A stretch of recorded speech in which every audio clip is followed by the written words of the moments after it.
शनि के नाम से ही हर व्यक्ति डरने लगता है। शनि की ईर्ष्या एक बार शुरू हो जाए तो 7.5 साल बाद ही पीछा छोड़ती है। लेकिन हनुमान भक्तों को शनि से डरने की तनिक भी जरूरत नहीं।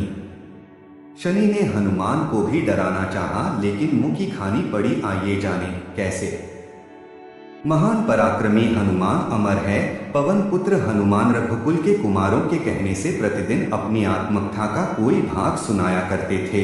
उन्होंने कहा कि मैं एक बार संध्या समय अपने आराध्य श्री राम का स्मरण करने लगा तो उसी समय ग्रहों में पापग्रह मंदगति सूर्य पुत्र शनि देव पधारे। वह अत्यंत कृष्णवर्ण के भीषणाकार थे। वह अपना सिर प्रायः झुकाए रखते हैं। जिस पर अपनी दृष्टि डालते हैं वह अवश्य नष्ट हो जाता है। शनिदेव हनुमान के बाहुबल और पराक्रम को नहीं जानते थे। हनुमान ने उन्हें लंका में दशग्रीव के बंधन से मुक्त किया था। वह हनुमान जी से विनयपूर्वक किंतु कर्कश स्वर में बोले, हनुमान जी, मैं आपको सावधान करने आया हूँ। त्रेता की बात दूसरी थी, अब कलयुग प्रारंभ हो गया है। भगवान वासुदेव ने जिस क्षण अपनी अवतार लीला का समापन किया उसी क्षण से पृथ्वी पर कली का प्रभुत्व हो गया। यह कलयुग है। इस युग में आपका शरीर दुर्बल और मेरा बहुत बलिष्ठ हो गया है। अब आप पर मेरी 7.5 की दशा प्रभावी हो गई है। मैं आपके शरीर पर आ रहा हूँ।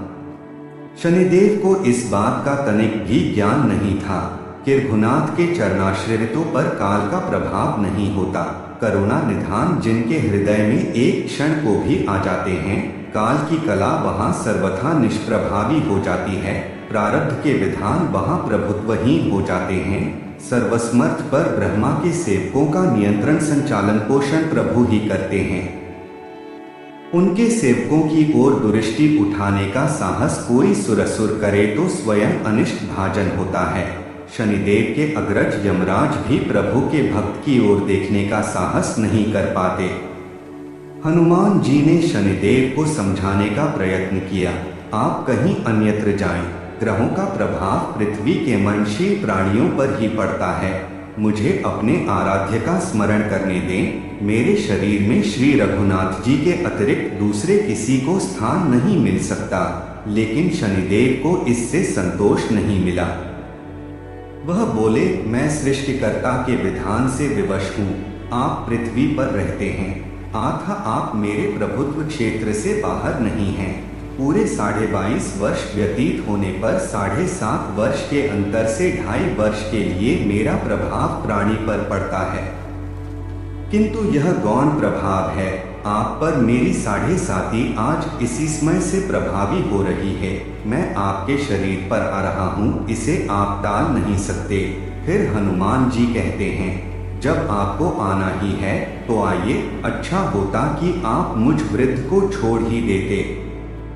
फिर शनिदेव कहते हैं, कलयुग में पृथ्वी पर देवता या उपदेवता किसी को नहीं रहना चाहिए। सबको अपना आवास स्वर्ग लोकों में रखना चाहिए। जो पृथ्वी पर रहेगा वह कलयुग के प्रभाव में रहेगा और उसे मेरी पीड़ा भोगनी पड़ेगी। और ग्रहों में मुझे अपने अग्रज यम का कार्य मिला है। मैं मुख्य मारक ग्रह हूँ और मृत्यु के सबसे निकट वृद्ध होते हैं। अतः मैं वृद्धों को कैसे छोड़ सकता हूँ। हनुमान जी पूछते हैं, आप मेरे शरीर पर कहाँ बैठने आ रहे हैं। शनिदेव गर्व से कहते हैं, प्राणी के सिर पर। मैं 2.5 वर्ष प्राणी के सिर पर रहकर उसकी बुद्धि विचलित बनाए रखता हूँ। मध्य के 2.5 वर्ष उसके उदर में स्थित रहकर उसके शरीर को अस्वस्थ बनाता हूँ। वह अंतिम 2.5 वर्ष पैरों में रहकर उसे भटकाता हूँ। फिर शनिदेव हनुमान जी के मस्तक पर आ बैठे तो हनुमान जी के सिर पर खाज हुई। इसे मिटाने के लिए हनुमान जी ने बड़ा पर्वत उठाकर सिर पर रख लिया। शनिदेव चिल्लाते हैं, यह क्या कर रहे हैं आप। फिर हनुमान जी कहते हैं, जैसे आप सृष्टिकर्ता के विधान से विवश हैं वैसे मैं भी अपने स्वभाव से विवश हूँ। मेरे मस्तक पर खाज मिटाने की यही उपचार पद्धति है और आप अपना कार्य करें और मैं अपना कार्य। ऐसा कहते ही हनुमान जी ने दूसरा पर्वत उठाकर सिर पर रख लिया। इस पर शनिदेव कहते हैं, आप इन्हें उतारिए, मैं संधि करने को तैयार हूँ। उनके इतना कहते ही हनुमान जी ने तीसरा पर्वत उठाकर सिर पर रख लिया तो शनि देव चिल्लाकर कहते हैं, मैं अब आपके समीप नहीं आऊंगा।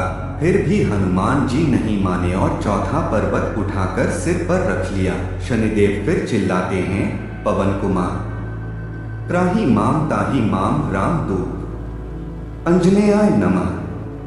मैं उसको भी पीड़ित नहीं करूंगा जो आपका स्मरण करेगा। मुझे उतर जाने का अवसर दें। हनुमान जी कहते हैं, बहुत शीघ्रता की, अभी तो 5वां पर्वत शिखर बाकी है। और इतने में ही शनि मेरे पैरों में गिर गए और कहा, मैं सदैव आपको दिए वचनों का स्मरण रखूंगा। आघात के उपचार के लिए शनिदेव तेल मांगने लगे। हनुमान जी तेल कहाँ देने वाले थे, वही शनिदेव आज भी तेलदान से तुष्ट होते हैं। तो कैसी लगी आपको हनुमान जी की ये गाथा? अच्छी लगी हो तो कमेंट जरूर करना। धन्यवाद।